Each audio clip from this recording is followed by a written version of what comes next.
As we continue to celebrate Women's History Month, one Marion County sixth grader is having her science experiment flown to space. Incredible. For her teachers, this moment not only celebrates her achievement, but also empowers more young women to venture into STEM fields. News 6's Brian Didlake has the story.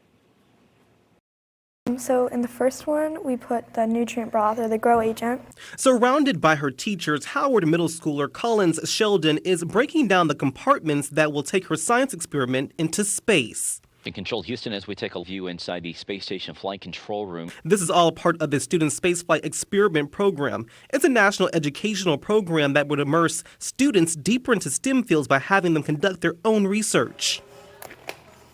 Putting on gloves and heading into a sterilized lab, Sheldon says her experiment will question if microgravity affects protein production within E. coli. What we needed from a kill agent was something that killed the bacteria without killing the proteins in that the bacteria made.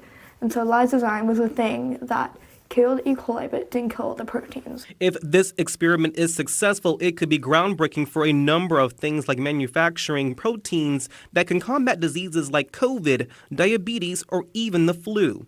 It could also help astronauts develop their own medicine in space. Because medicine isn't really made in space, but it might be made more efficiently or faster in space. She would come early in the morning before school would even start. Lisa Fontaine Dorsey is a gifted resource and STEM lab teacher at Dr. N.H. Jones Elementary and helped oversee the experiment. She shares this is Sheldon's second time trying to get a project into space and says it didn't come without its challenges. So it was a lot of trial and error and a lot of like, oh my gosh, moments.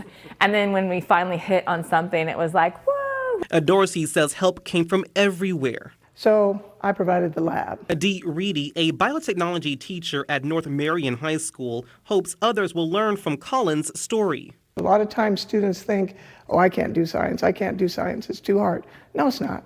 You just got to stick with it. As for Dorsey and Sheldon, it's all about promoting girl power within STEM fields.